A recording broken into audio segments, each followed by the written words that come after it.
Alvarez يحطها।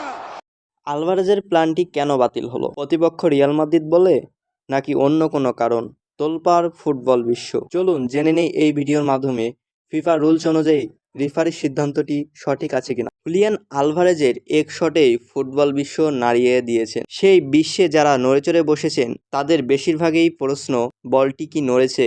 তবে এই প্রশ্নের মোড়কের ভিতরে আসল প্রশ্ন হলো আলভারেজের প্ল্যানটি শট বাতিল হলো কেন? সবার আগে এই প্রশ্নের পটভূমিটা বলতে হবে। চ্যাম্পিয়ন্স লিগ শেষ হলো ফিরতি লেগে গতকাল রাতে মেট্রোপলিতানো স্টেডিয়ামে অ্যাটলেটিকো মাদ্রিদের কাছে 1-0 গোলে হেরেছে রিয়াল মাদ্রিদ। কিন্তু প্রথম লেগে রিয়াল 2-1 গোলে জেতায় 2 লেগ মিলিয়ে 2-2 ব্যবধানে সমতায় ছিল দুই দল।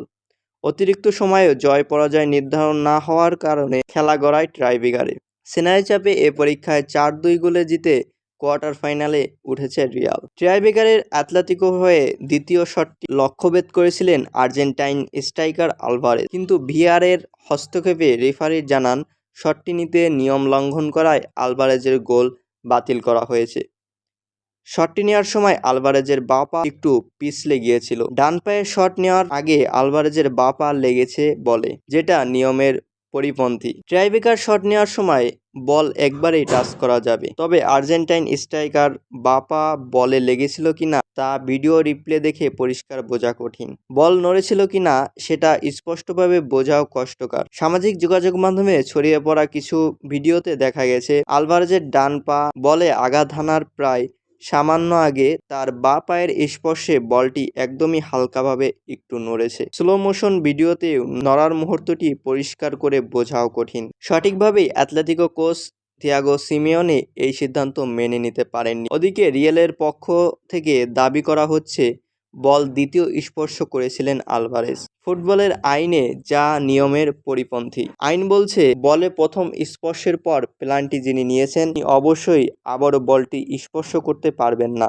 যতক্ষণ না পর্যন্ত তার আরেকজন খেলোয়াড় স্পর্শ করছেন। তবে বিষয়টি আরও ভালোভাবে ব্যাখ্যা করার প্রয়োজন। আলভারেজ পেনাল্টি শট নেওয়ার 1 মিনিটের বেশি সময় পর সেটা বাতিল করা হয়। ফুটবলের আইন প্রণেতা সংস্থা ইন্টারন্যাশনাল ফুটবল অ্যাসোসিয়েশন বোর্ডের 2024-25 হালনাগাদ আইনে পেনাল্টি শুটআউটের প্রক্রিয়া নিয়ে বলা হয়েছে। পেনাল্টি কিকের প্রক্রিয়া তখনই শেষ ধরা হবে যখন বলটি পুরোপুরি থেমে যাবে, মাঠের বাইরে চলে যাবে কিংবা রেফারির নিয়ম ভাঙার জন্য খেলা থামাবেন। যিনি শটটি নিয়েছেন তিনি দ্বিতীয়বার বল স্পর্শ করতে পারবেন না।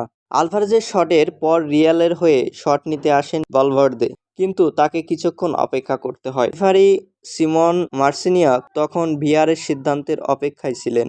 রিভিউ শেষে জানান আলভারেজের পেনাল্টি শট বাতিল করা হয়েছে, কারণ ভিআরের পক্ষ থেকে বলা হয়েছে মার্সিনিয়াককে অ্যাটলেটিকোর 19 নম্বর খেলোয়াড় পেনাল্টি কিক নেওয়ার সময় বলটি দুবার স্পর্শ করেছেন। আইএফএবির পেনাল্টি সম্পর্কিত 14.1 নম্বর ধারা অনুযায়ী যিনি শটটি নিয়েছেন আরেকজন বলটি স্পর্শ না করা পর্যন্ত তিনি বলটি স্পর্শ করতে পারবেন না। সিবিএস স্পোর্টসের ফিফার আইন বিশেষজ্ঞ ক্রিস্টিয়ানা উনকেল তার ব্যাখ্যায় বলেছেন বলের ভিতরকার প্রযুক্তি ভিআর এই সিদ্ধান্ত নিতে সাহায্য করেছে, এটাই নিয়ম। ব্যাপারটা সহজ, বল স্পর্শ করা হয়েছে। তবে একটি বিষয় মনে রাখতে হবে, ভিআর প্রযুক্তিও সেমি অটোমেটেড অফসাইড প্রযুক্তি আছে, যেটার মাধ্যমে তারা শট নেওয়ার মুহূর্তটাও দেখতে পারেন এবং এই অতিরিক্ত প্রযুক্তির মাধ্যমে তারা বলতে পারেন কখন বলটি স্পর্শ করা হয়েছে। ওনকেল আরও ব্যাখ্যা করেন ভিআরের দৃষ্টিকোণ থেকে বলা যায় তারা শুধু ভিডিও দেখেননি, বলে টাচ পয়েন্টগুলো দেখেছেন, কারণ সেমি অটোমেটেড অফসাইড প্রযুক্তির 26টি আলাদা ক্যামেরা আছে অঙ্গপ্রত্যঙ্গের অবস্থান নিশ্চিতের জন্য। একটি ক্যামেরা থাকে বল অনুসরণ করার জন্য, যেটার মাধ্যমে ভিআর নিশ্চিত হতে পারে কখন বলের স্পর্শ করা হয়েছে। ওনকেল বলের ভিতরের যে প্রযুক্তির কথা বলেছেন সেটা কখনো বিল্ড ইন চিপ নয়। ভিতরে চিপ বসানো বল ইউরোয়, উয়েফা ও বিশ্বকাপে ব্যবহৃত করে ফিফা, কিন্তু চ্যাম্পিয়ন্স লিগে সেমি অটোমেটেড অফসাইড প্রযুক্তি ব্যবহার করা হয়, যেখানে স্টেডিয়ামের ভিতরে প্রায় 30টি ক্যামেরা ও কৃত্রিম বুদ্ধিমত্তা প্রযুক্তি ব্যবহার করে অফসাইডের সিদ্ধান্তের ক্ষেত্রে কিক পয়েন্ট নিশ্চিত করা যায়।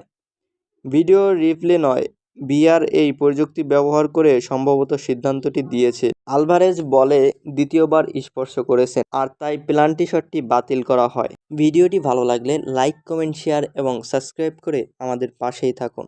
জেডিএস স্পোর্টসের সাথে থাকার জন্য ধন্যবাদ।